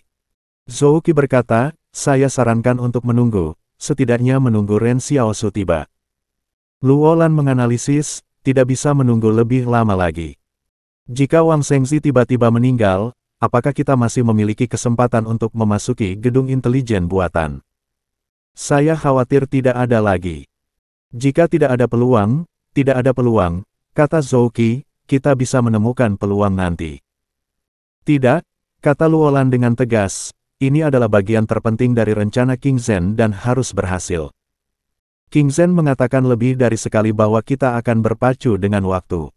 Tuan King tiba-tiba bertanya ke samping, bahkan jika kamu akan mati dalam lomba ini. Luo Lan menatap King San dan berkata, kamu sudah terlambat untuk takut mati. Aku tidak takut, King Sao mengangkat bahu, kamu berani pergi, aku tidak punya apa-apa untuk berani. Luo Lan menoleh untuk melihat yang lain, Suki, Zhou Qi, apakah ada kelalaian dalam rencana kami? Tidak, hanya karena berita mendadak bahwa Ren Xiaosu akan datang, kita harus menyerahkan rencana yang telah direncanakan untuk waktu yang lama. Kita tidak bisa menunggu Xiaosu. Apakah kamu khawatir bahwa Ren Xiaosu akan terlibat dalam masalah ini dan mengeksposnya pada bahaya? King Laosan berkata dengan lembut, faktanya. Kita sedang melakukan hal-hal ini sekarang untuk membantu Northwest. Luo Lan tersenyum, tidak ada, saya masih berpikir banyak sekarang. Dan, kita tidak buruk. Tidak masuk akal untuk mengharapkan orang lain menjadi penyelamat setiap hari, kan? Orang yang benar-benar kuat tidak pernah membutuhkan orang lain untuk menjadi penyelamatnya. Mereka siap untuk segalanya, bahkan siap menghadapi kematian. Zhou Qi bertanya dengan lembut, apakah kamu sudah memikirkannya? Mungkin rencana kita berhasil, dan rencana King Zhen selanjutnya mungkin juga gagal. Jika kita mati di sini, kita mati sia-sia. Ketika Zhou Qi menanyakan kalimat ini, ia tampak kembali ke malam bersalju hari itu, dan menemani King Huang untuk mendaki Gunung Ginkgo. Pikirkan itu, kata Luolan, memandang keluar jendela. 1374 anggota keluarga King yang terlibat rahasia telah diisolasi dari dunia selama 5 tahun. Mereka bahkan belum melihat anggota keluarga mereka sebelumnya, hanya untuk momen kesuksesan. King Zhen dengan hati-hati mempersiapkannya. Rencana itu seharusnya tidak sia-sia, dan kerja keras dari personel rahasia ini tidak bisa sia-sia. Peluang yang dimenangkan oleh ini tidak boleh sia-sia. Luolan tiba-tiba tertawa, dengan begitu banyak hal di punggungnya, tiba-tiba aku merasa seperti pahlawan. Setelah tim memasuki penghalang, Suki tiba-tiba berkata, saya selalu merasa bahwa penghalang 61 agak salah. Tim kami memiliki puluhan mobil. Ketika hasilnya berlalu, beberapa orang di jalan berhenti untuk menonton. Ini sebenarnya sangat tidak masuk akal, dalam keadaan normal semua orang akan berhenti untuk melihat apa yang terjadi di tim. Agak aneh, tapi aku tidak terlalu peduli soal itu sekarang, kata Luolan. 10 menit kemudian, ketika konvoi melewati jembatan sungai Jingchuan di penghalang ke-61, konvoi Luolan tiba-tiba berhenti. Dan semua kendaraan Wang yang dipaksa oleh tindakan ini juga mengalami rem darurat. Luolan melompat keluar dari mobil dengan keras, dan semua prajurit khusus keluar dari mobil. Darurat militer dilakukan di sekitar mobil. Wang Ran menatap dingin pada Luolan yang sedang mendekati. Apa yang sedang dilakukan Bos Luo?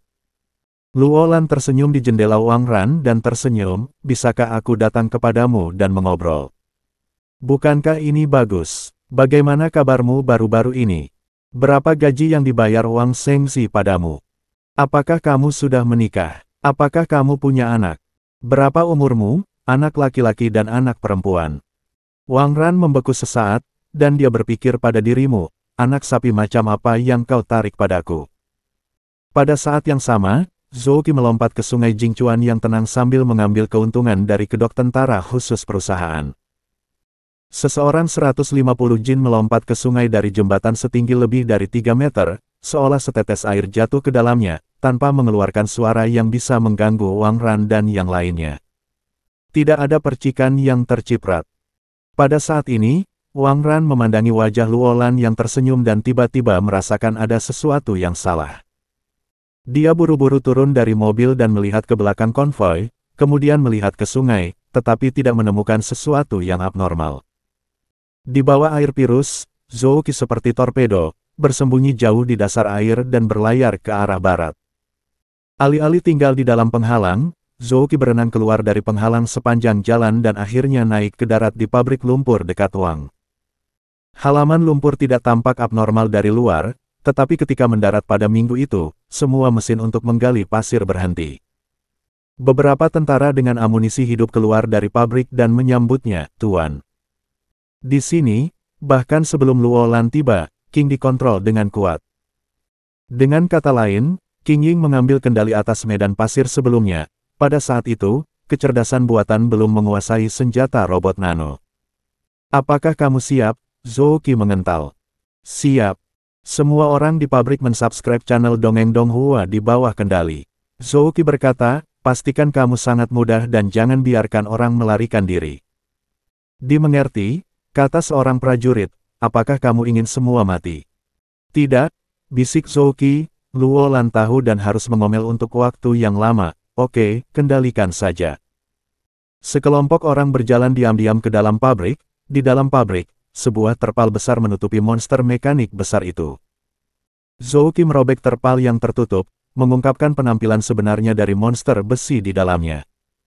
Manusia berdiri di depannya, semuanya tampak lemah dan kecil.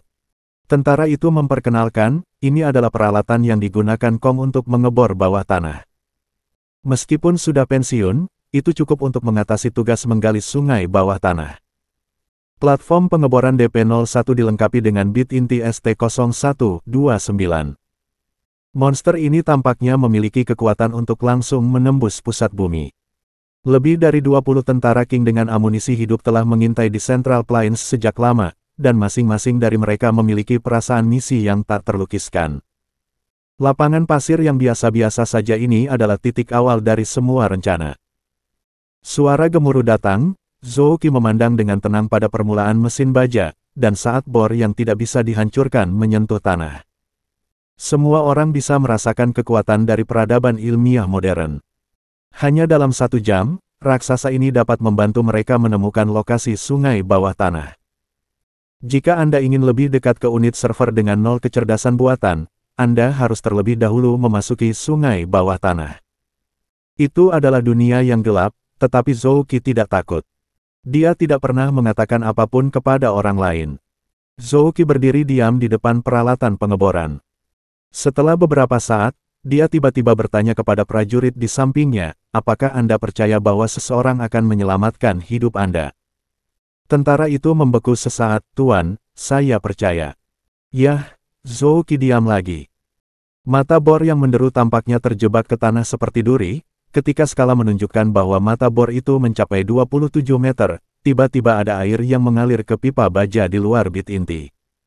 Tuan, tolong lewat, kata prajurit itu. Peralatan pengeboran besar mulai menarik bor, sehingga Zhou Qi bisa langsung memasuki sungai bawah tanah di sepanjang pipa. Zhou Qi mulai melepas jasnya, dan para prajurit di sampingnya membawanya pakaian selam profesional dan sirip. Sirip dan tabung oksigen tidak diperlukan. Zhou Qi tersenyum dan menunjuk ke tanah di bawah kakinya, ada pengadilan rumahku. Di bawah pipa, itu seperti sebuah jurang, seolah-olah akan langsung ke api penyucian jauh di dalam hati. Bab 1225. Tanda navigasi kedua. Suar, kata Zhou Qi dengan tenang. Standar penerbangan sudah siap, jawab prajurit itu. Saya melihat tentara berdiri di samping platform pengeboran untuk membangun menara sinyal dengan ketinggian lebih dari 1 orang. Lampu merah dan biru menara menyala bergantian, seperti mercusuar yang pernah memimpin jalan kembali di pangkalan angkatan udara. Tapi ini bukan menara sinyal biasa, tetapi perangkat transmisi suara bawah air yang dilengkapi dengan konversi elektroakustik dan prosesor sinyal HFG 091. Susunan, kabinet elektronik, dan peralatan tambahan semuanya terintegrasi dalam menara sinyal ini. Pada saat yang sama, ketika ia memasuki sungai bawah tanah, Zhou Qi juga membawa perangkat sonar aktif berukuran koper untuk menerima koordinat menara sinyal. Efisiensi propagasi gelombang elektromagnetik bawah laut sangat rendah, jadi ketika memikirkan cara mengirim informasi di bawah air, peralatan sonar telah menjadi alat yang paling penting. Arti terpentingnya adalah ketika menyelesaikan misinya dalam seminggu, ia akan menggunakannya untuk menemukan jalan kembali. Labirin besar jalan air bawah tanah itu rumit dan rumit. Manusia menjelajahinya, dan mereka akan kehilangan arah tanpa menyadarinya. Zhou Qi juga membutuhkan objek referensi untuk menentukan posisinya sendiri. Memang benar bahwa Zhou Qi luar biasa dalam sistem air, dan bahkan dapat bernafas melalui kulit di bawah air, sama seperti katak sungguhan. Tapi dia juga memiliki batasnya. Ketika kehendak mentalnya habis, Zhou Qi harus kembali ke cara normal untuk bertahan hidup. Pada saat itu, dia perlu menggunakan hidung dan mulutnya untuk menyerap oksigen lagi. Di masa lalu, Zhou Qi jarang berkelana ke cekungan sungai bawah tanah dengan medan yang tidak ditentukan karena terlalu berbahaya. Menurut perkiraan Zhou Qi sendiri, kekuatan mentalnya sendiri dapat mendukungnya untuk tetap di bawah air hanya selama 2 jam. Karena itu, ia harus memiliki retret, jika tidak, ia mungkin akan tinggal di sungai bawah tanah selamanya. Tingkatkan tingkat darurat militer, kata Zhou Qi, semua orang, tunggu di sini, retretku ada di tanganmu. Periksa waktunya, jika aku tidak kembali dalam 2 jam, kamu tidak perlu menunggu untukku. Dengan mengatakan itu, Zhou Qi memulai hitungan mundur dari arloji elektronik tahan airnya, yang menghitung mundur 120 menit. Prajurit juga akan memulai hitungan mundur. Ketika semuanya sudah siap, Zhou Qi tidak lagi ragu-ragu, dia mengambil peralatan sonar aktif dan duduk di dekat pipa menuju jurang bawah tanah. Pada saat ini, Zhou Qi tiba-tiba bertanya kepada prajurit di depannya, mengapa kamu pikir seseorang bersedia menyerahkan nyawamu untuk menyelamatkanmu? Tentara itu tertegun, karena kepercayaan. Zhou Qi tertawa dan memarahi, kamu masih sangat muda, saya berani percaya apapun. Ketika tentara itu melihat Zhou Qi dalam suasana hati yang baik, dia bertanya lebih banyak, Tuan, apakah Anda tidak percaya? Aku, Zhou Qi tersenyum, aku tidak tahu apakah aku percaya atau tidak. Dengan itu, dia mengebor ke dalam air dengan punggungnya dan menghilang dengan cepat. Segera setelah itu, para prajurit menjatuhkan menara sinyal yang terhubung ke tali pengaman ke dalam pipa. Ketika lampu merah dan biru tenggelam ke bagian bawah pipa sedikit demi sedikit, itu seperti cahaya bintang yang berkelap-kelip di pantai jauh. Menara sinyal akustik bawah air ini akan diperbaiki di sungai bawah tanah dengan tali pengaman, menerangi jalan pulang Zhou Qi. Pada saat ini, tim Luolan dan yang lainnya sudah memulai kembali. Meskipun Wang Ran tahu pasti ada masalah dengan yang baru saja terjadi, dia tidak dapat menentukan di mana masalahnya. Waktu semakin singkat, dia tidak bisa terus berjuang dengan Luolan di jalan. Apakah kamu pikir Zhou Qi akan melanjutkan sesuai rencana? Kata Suki. Dia telah mengatakan sebelumnya bahwa memasuki sungai bawah tanah akan berbahaya. Benar, jika dia tidak dapat menemukan rute untuk mundur, dia mungkin mati. Dia suka uang seperti itu, pria yang putus asa, yang telah menghasilkan begitu banyak uang dari kepala King Zhen dalam tahun-tahun ini, bagaimana dia bisa rela mati di tempat seperti itu? Petik 2.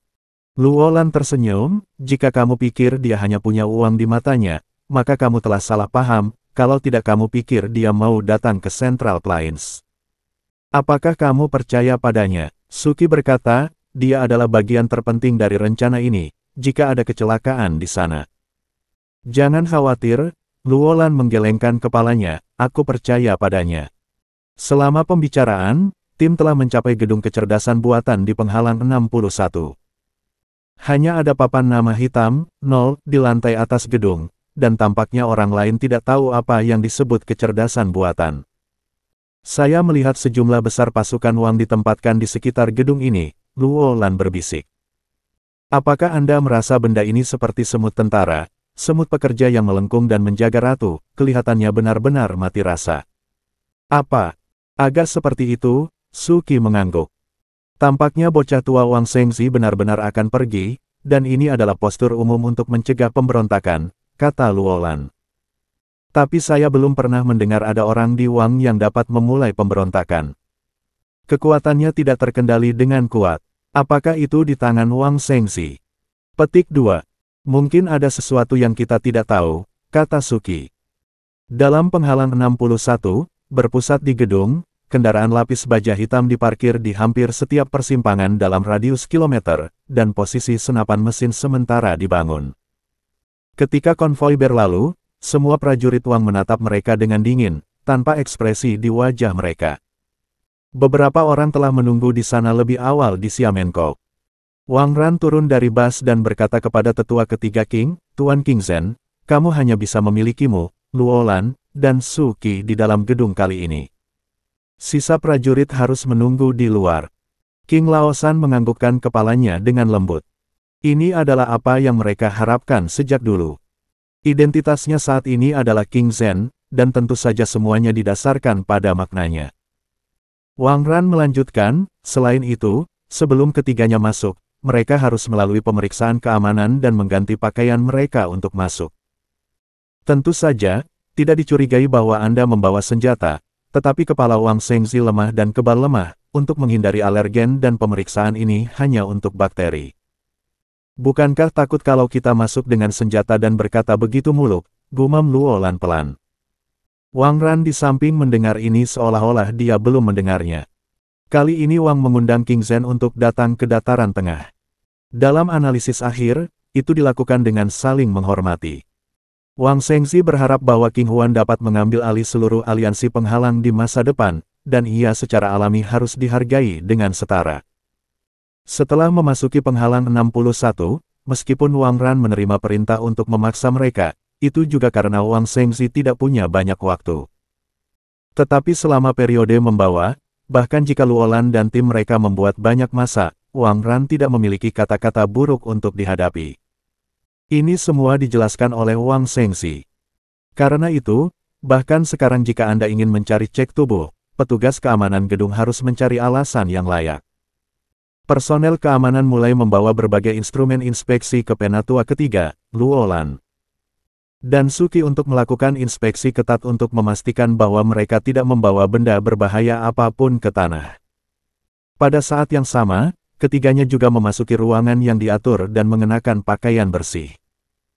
Di bawah tingkat pemeriksaan ini, mencoba membawa barang-barang berbahaya ke tanah hampir sama sulitnya dengan mencapai langit, tetapi rencana King Zhen telah lama memikirkan hal ini. Jadi rencana ini hanya membutuhkan Zhou Qi untuk bekerja sama. Wang Ran sedang menunggu di luar pintu kamar. Dia memandang Luolan, King Laosan, dan Suki dan berkata, "Tolong tinggalkan aku dengan 3 barang pribadi untuk diamankan. Ketika kamu meninggalkan tanah, aku akan tetap utuh. Kembalikan semua orang." Luolan mengangkat bahu, "Saya baru saja membawa telepon satelit dengan tidak ada yang lain." Wang Ran berkata dengan serius, "Telepon satelit juga harus diserahkan kepada saya." Luolan mengangkat alisnya, "Kenapa? Apakah Wang memperlakukan para tamu seperti ini? Karakter nomor 1 dan nomor 2 kami dari King telah datang ke situs Wang Anda, dan bahkan telepon satelit harus diambil. Anda bersalah. Apa? Atau apakah Anda bahkan tidak berencana untuk bernegosiasi dengan Kyungs?" Petik 2. Tetapi bahkan jika Luolan menyebutkan ini, Wang Ran tidak berniat untuk menyerah sama sekali, semua sinyal satelit di bawah tanah dilindungi. "Bos Luo, bahkan jika Anda menurunkan telepon satelit ini, itu tidak akan berpengaruh. Saya tidak tahu keamanan apa yang bisa diberikan oleh telepon satelit, atau ada misteri lain di telepon satelit ini." Petik 2. Luolan berkata sambil tersenyum, "Jika kamu tidak mengambilnya, jangan mengambilnya." Dengan mengatakan itu, Luolan benar-benar melemparkan telepon satelit di tangannya ke pelukan Wang Ran, dan kemudian berjalan menuju lift yang langsung menuju ke tanah. Di belakangnya, Wang Ran meminta orang untuk memeriksa telepon satelit dengan teknologi, tetapi tidak menemukan sesuatu yang abnormal. Ini membuat Wang Ran sedikit bingung, dia jelas merasa bahwa King Zhen, Luolan dan yang lain memiliki tujuan lain untuk datang ke Zongyuan, tetapi dia tidak tahu di mana masalahnya.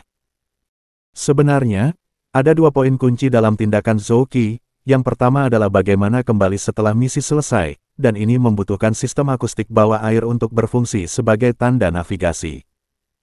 Poin kedua bahkan lebih kritis, yaitu bagaimana Zhou Qi menemukan unit server di bawah tanah, dan dia membutuhkan seseorang untuk memasuki lokasi unit server di bawah tanah untuk membimbingnya. Peralatan tidak dapat dibawa ke bawah tanah. Prosedur keamanan gedung AI ketat dan rumit sampai tingkat yang mengerikan. Namun, King Zhen tidak pernah ingin bergantung pada peralatan untuk melakukan ini. Dia bergantung pada orang. Suki. Kemampuan orang transendental pada dasarnya memiliki kekuatan mereka sendiri dan eksis secara mandiri. Sulit bagi satu sama lain untuk berkolaborasi satu sama lain, kecuali mereka seberuntung Ren Xiaosu dan dapat menyatukan Wang Yun dengan P5092 dan Sun Yeyu. Sekarang, cara yang digunakan King Qing untuk memastikan bahwa Zhou Qi dan Suki saling bekerja sama adalah sains. Sebelum ini, tidak ada seorang pun kecuali King Zhen yang tahu bahwa Suki telah menjadi orang yang luar biasa. Seperti yang pernah dikatakan King Zhen, jika Anda ingin memberikan kecerdasan buatan pukulan berat, maka Anda harus menemukan sesuatu yang bahkan tidak termasuk kecerdasan buatan. Dalam 2 tahun ini, King Zhen tampaknya telah memikirkan bagaimana cara menghancurkan unit server di bawah penghalang 61. Sejak itu, rencana ini telah lahir. Selama waktu ini, King Zhen menyimpan jalur misterius, dan jarang berkomunikasi dengan dunia luar, yaitu untuk mencegah kecerdasan buatan mendapatkan informasi yang cukup darinya. Suki terbangun dalam perang lanjutan dengan Yang, tetapi setelah King Zhen menjelaskan, dia jarang mengungkapkan kemampuannya di depan dunia luar, dan kemampuannya juga lebih tersembunyi. Kontrol suara. Kemampuan ini selalu sedikit hambar di masa lalu. Karena Suki hanya dapat memancarkan gelombang ultrasonik sekitar 20.300 Hz, ia tidak dapat secara langsung menyebabkan kerusakan pada tubuh manusia, yang agak berbeda dari yang luar biasa lainnya. Bahkan Sun Yeyu, Pria gemuk kecil berkulit putih dan gemuk, memiliki kemampuan praktis yang hebat dalam perang. Untuk apa gelombang ultrasonik 20.300 Hz digunakan? Secara umum, jumlah mesin cuci ultrasonik Hertz di industri sipil beberapa kali lipat dari nilai ini. Namun, fitur lain dari gelombang ultrasonik diperhatikan oleh King Zen. Gelombang ultrasonik memiliki kemampuan propagasi bawah air yang sangat kuat. Pada saat ini, Zouki dan Suki mencapai cara kerjasama yang paling sempurna karena peralatan sonar. Suki adalah tanda navigasi lain dari Zouki. Tidak pernah ada kemampuan yang tidak berguna di dunia ini, hanya dapat dilihat jika Anda menemukan seseorang yang dapat menggunakannya. Di bawah air, Zouki dengan cepat bergerak dengan peralatan sonar di tangannya. Dia bahkan jelas tidak mengayunkan kakinya, tapi dia secepat ikan. Layar pada perangkat sonar tampak seperti radar bawah air, dan sumbu optik pemindaian hijau terus berputar. Layar menunjukkan bahwa tepat di belakang Zouki ada titik merah yang berkedip. Dia tahu bahwa itu adalah suar dari arah medan pasir. Apa yang perlu dia lakukan adalah melanjutkan ke arah yang berlawanan, dan kemudian menunggu Suki memasuki tanah intelijen buatan dan melepaskannya tanda navigasi lain. Zouki melirik jam tangan elektronik tahan air di tangannya, dan ada 103 menit tersisa dalam hitungan mundur. Dia menghitung dalam hatinya bahwa waktu efektif yang sebenarnya hanya 43 menit, karena akan butuh waktu baginya untuk kembali ke tanah. Jika tidak dia akan terjebak ke bawah jika kekuatan mentalnya habis. Karena itu, jika Zouki masih tidak dapat menerima suar dari Suki setelah 43 menit ini berlalu, maka ia hanya dapat kembali. Pada perangkat layar sonar, titik hijau yang diwakili oleh Zouki semakin jauh dari titik merah di belakangnya. Dia memejamkan mata dan terus bergerak mengikuti arus, berusaha memastikan bahwa dia bisa bertahan di bawah air untuk sementara waktu dengan sedikit usaha mental. Tidak ada jejak sumber cahaya eksternal di sungai bawah tanah, hanya perangkat layar sonar di tangannya seperti kunang-kunang. Ada kegelapan tak terbatas di sini, tapi Zouki tidak takut sama sekali. Lingkungan yang gelap dan damai ini tampaknya sangat cocok untuk berpikir. Secara tidak jelas, Zouki tampak mendengar suara nyanyian, seperti aliran di belakang Bukit Gingo.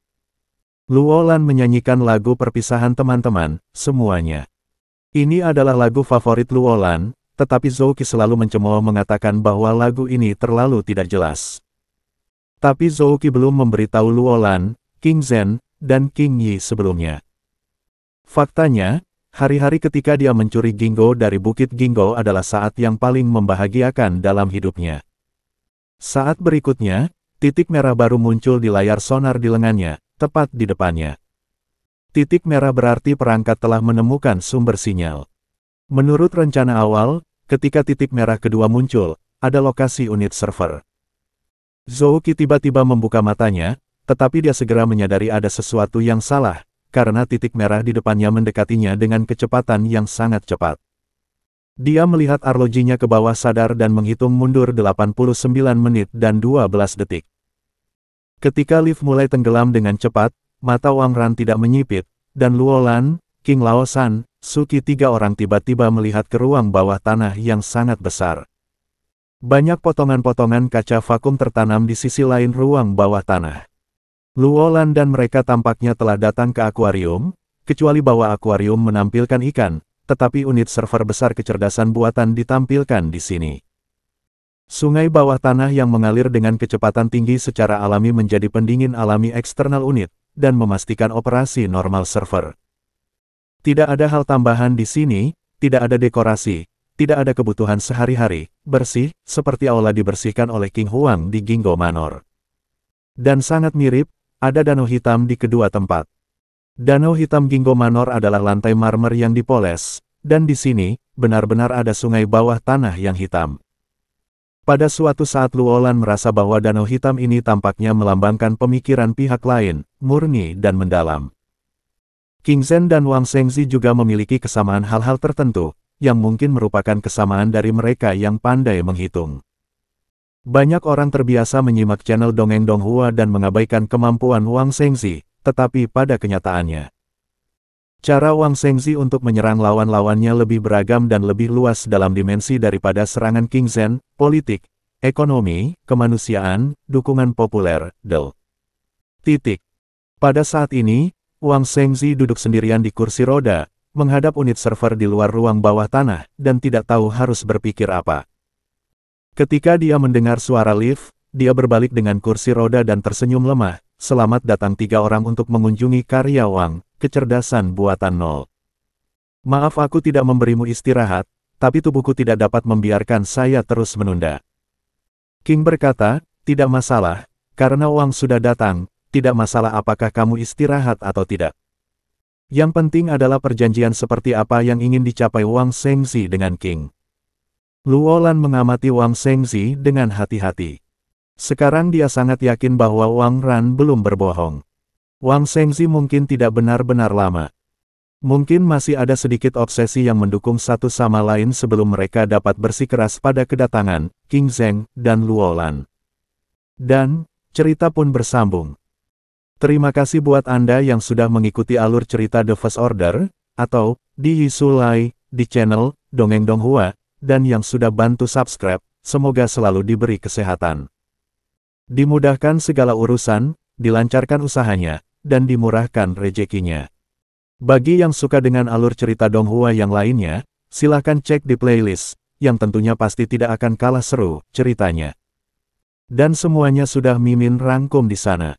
Semoga bisa terhibur dan terima kasih.